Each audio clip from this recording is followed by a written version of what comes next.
Welcome to the first unit of how to use an email list to build your audience. I am super excited to talk to you about email lists, how to use them, why it's your most important asset, lots of other fun stuff. And we're going to start by talking about why do you need an email list to begin with. We've covered this a little bit when we're talking about websites, but an email list is one of your most important assets that you have. It allows your marketing efforts to build on each other over time. You don't have to pay for advertising to keep finding the same people over and over again. You don't have to pay for other marketing efforts to be reaching the same people over and over. You can find someone, connect with them, have them on your list, contact them, and then use those marketing efforts to contact new people to keep building and growing your audience.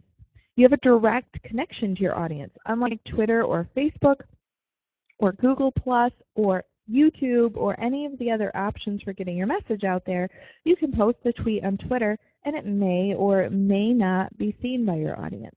Whereas with email, as long as you have a good list, which we're going to talk about in a minute, with correct addresses, it's pretty likely that your email is at least going to get through to their inbox. They're going to get a chance to see it and see the subject line, and then they decide if they want to read it or not. We're going to talk more about some ways to get them to open those emails, but you at least have that direct connection where you are relatively certain that they're at least going to see your message. You also have control over your list. On Twitter, just as an example, you might have a great list of followers, but you don't have any control over that list. You can't export it. You can't do anything with it. So your email list becomes one of your most valuable assets. And if you've been in marketing circles at all, you'll hear the phrase a lot, the money is in the list. And that's true of all businesses. And the more you start treating your book and being an author as a business, applying some of those good business principles is where you're going to really start selling books and making money. So having that asset is really important, and it connects all the dots of everything that you're doing.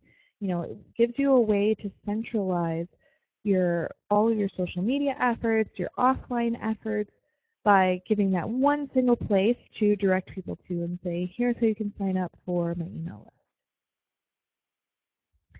So an important point of clarification, when I talk about building your email list, this is not what I'm talking about. You don't want to just have a spreadsheet somewhere with a bunch of email addresses in it, or a piece of paper where you've jotted things down when you've been at conferences or at trips, and then shoot out emails to those people. This is great for when you're just emailing people personally. You get their personal email address and you send a one-to-one email. It's not great for growing a real fan base and a real audience. Instead, you really need to sign up for an email service. In the next module, we're going to talk a little bit about how to do that, who to use, all that kind of stuff.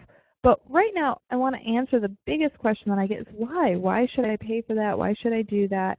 Why is that worth it? There are pretty much 5 reasons that you absolutely have to have an email service to deliver your email. And I'm not talking about Gmail, I'm not talking about Yahoo, I'm talking about a place that's going to give you that sign-up form to put on your website where people can sign up, get added to a list, and that you can send one email and send it out to all of them automatically, and all of this kind of stuff. So I'm talking about things like Aweber or MailChimp or Constant Contact or iContact. We'll talk a little bit more about those next when we talk about setting up an email service.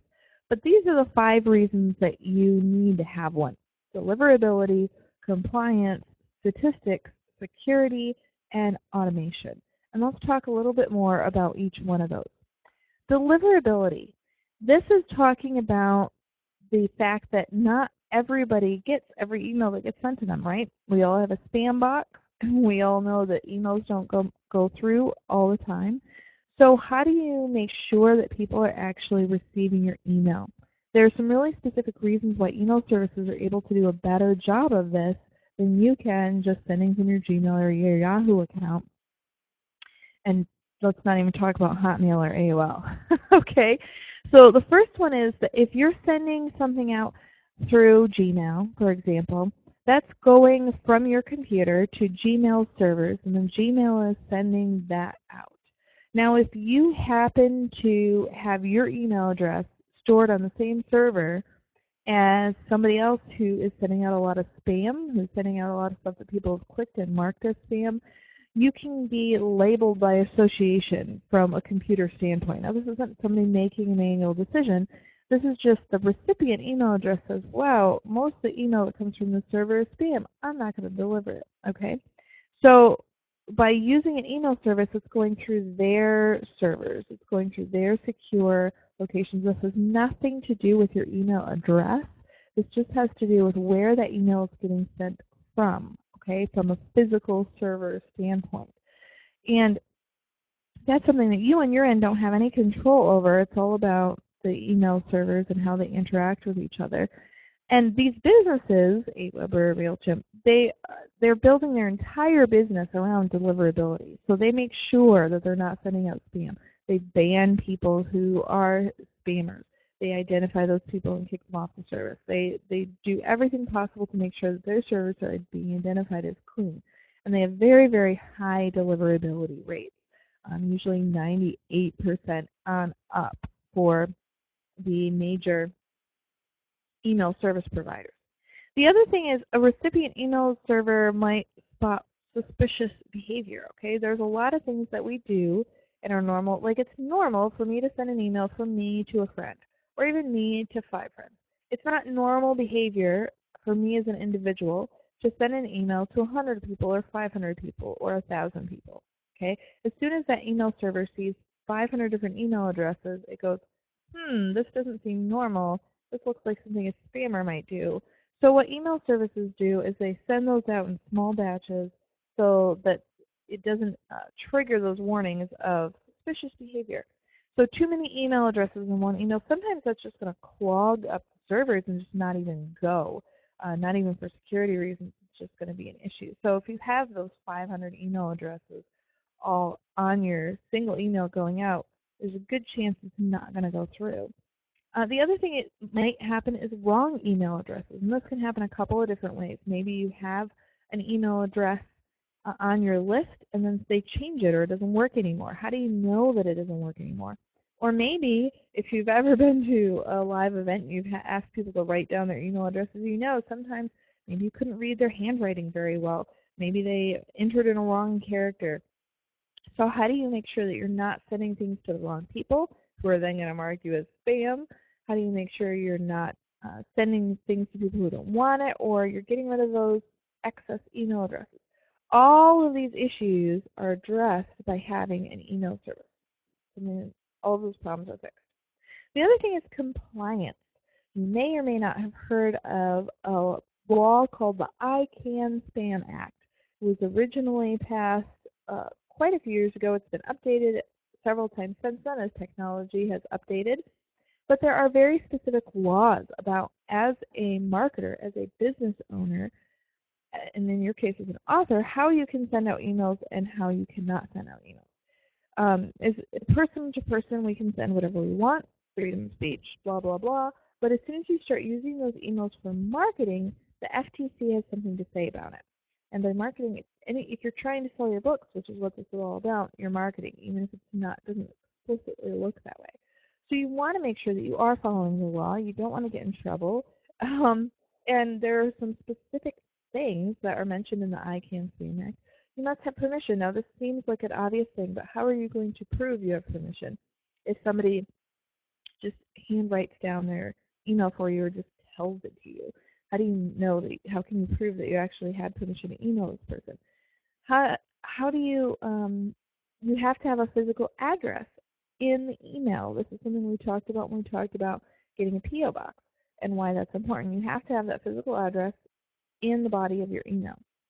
You have to give them a way to unsubscribe. You have to provide an easy method that if they decide once they get your marketing email, you know what, I really don't want these anymore, that they can get off your list. And the last thing you want to do is to be doing all of that manually because you're required to honor opt-out requests promptly. Imagine if every time somebody wanted to be added or removed from your list, you've got 24 hours to make sure that happens. That realistically, you don't want to do that, and you can't do that, and it's not going to make sense, especially as you grow. All of these things are manageable if you're sending out emails to 10 people, right? So part of our goal here is we want to grow your email list way beyond 10 people. We want to get hundreds of people and then thousands of people, because that's how you're going to sustainably sell more books and be a successful author. So then statistics. We've talked about this before, how important it is to know, is what you are doing working or not, because you can't fix it, you can't make it better if you can't track whether or not it's working in the first place. So here are just a few of the statistics that you can get by using an email service. How many people are signing up for your list? I get an email telling me this many people signed up for my email list. That helps me keep track of what promotions are being effective. If I said something on Twitter or I said something somewhere else and people actually signed up. What's your conversion rate? And this is where it ties in with Google Analytics that we talked about in the course about creating your website, is that you can take Google Analytics and say, okay, I had 100 people come to my website today. I had 10 people sign up for my email list, so I have a conversion rate of 10%. This is where you can start identifying issues. So let's say I have 1,000 people come to my website and 0 people sign up or 10 people sign up. Then I know maybe the form's not working. Maybe my opt-in offer isn't really that appealing. Maybe I'm not getting traffic from a source that's sending me people who are some of my perfect ideal readers. So you can start figuring out where's the problem and how do I fix it, so you can really sell those books, grow your list, grow your audience. The other thing that you can find out by having an email service is, are people actually reading your email? You can see how many people are opening your email. Of course, if it doesn't go through, it'll show up as bounced, and you can remove them from the list so you aren't sending out emails that are going nowhere. But you can say, oh, I sent this email out and 30% of the people opened the email. And again, you can start figuring out what's wrong. So if you have a very small percentage of people opening up your emails, then you can look at things like, are my subject lines effective? Am I getting people to actually get interested and click on the email and open it? And then once they get into the email, are people clicking on your links? Because if you have a link that says go buy my book or come to my event or whatever else you're trying to promote, how do you know if they're interested in that and if they're actually looking further into it? And you can see how many people are clicking on the links in your email. So there's lots of things like this, and like I said, you can start narrowing down and figuring out, where are the problems, why aren't I selling books, why aren't more people signing up, why aren't they connecting more, so you can start fixing those issues and start achieving the goals that you're setting for yourself as an author. The next thing is security. Okay, this is all about protecting yourself and protecting other people from spam. Now, I will say in this whole security session, email servers are great, are fantastic, are important. Nothing is 100% all the time, so I do recommend that you regularly back up your list. So you can download a CSV file of your whole list from your email service, whichever one you're using. And it's always a good idea to do that. I recommend doing that monthly so that you have your own copy, that if something goes wrong, you can always re-upload it to your email server. You've got it available. But having said that, your email service does protect you in a lot of ways. First of all, your subscribers' email addresses are hidden from each other. Of course, you can do a BCC, blind carbon copy, in your regular email, but you might not always remember to do that. There are ways to hack around that. So make sure that one subscriber can't start emailing another subscriber. It means your list is secure, and I say from Hackers Unlimited, because they've got encryption and everything like that to protect your email list, to make sure that it's not going anywhere. But also, it's definitely far better than a paper list where you spill something on it, or you have a fire, or a million things that can get rid of your email list. And it helps protect you from unwanted messages. If somebody is responding or harassing you on your email list, you can unsubscribe them for them. You can take them off the list. You're not emailing them anymore, and then they aren't responding to you and doing all that kind of stuff. But also, it makes sure that people are not hacking your email address and just sending out stuff to your list either, which could easily happen if you have a huge list, you're sending it to everybody, and they're able to get back in and see who it's being sent to and all of that kind of thing. The last thing is automation, and this is probably one of my most important things. or my favorite things about using email service. All this other stuff is kind of necessary, but it's not very fun or cool. This automation to me is sexy. It's fun and it's cool. So basically, what if every time somebody wanted to be added to your email list, they sent you an email and said, put me on your list to send me emails. And then you had to email them back and say, okay, I'm just checking to make sure which list you want to be on and is this your correct email address? And then they say, yep, yes it is. And then you email them back and say, okay, well here's the free chapter that I promised you was going to come, and send it out to them. Oh, okay, thanks. And this is all taking a lot of time. Now again, this is great if you only have 1 or 2 readers, but we don't want 1 or 2 readers. We want hundreds of readers. We want thousands of readers. So these are all things that a fun little robot, namely your email server, can do for you, so you can be focusing your time on writing, on actual conversations with people, not all the little administrative stuff that would really bog you down. So here are just a few of the things that get automated when you're using an email service. Like I said, confirmation emails. So email saying, hey, is this your correct email address? Do you really want to be added to this list? So that people can self-select and say, yep, I want this stuff, add me to your list. Welcome emails. So this free value proposition that we're going to talk about in a little bit, that gets delivered to them instantly and securely without you having to do anything. Adding and removing from lists, because you have your email sign up on your page. They come to your website. They decide they want to be on your list. They enter their name and email address. It gets added automatically. There's no manual data entry. And of course, if somebody decides they want to unsubscribe, they're not sending you an email and saying, unsubscribe me.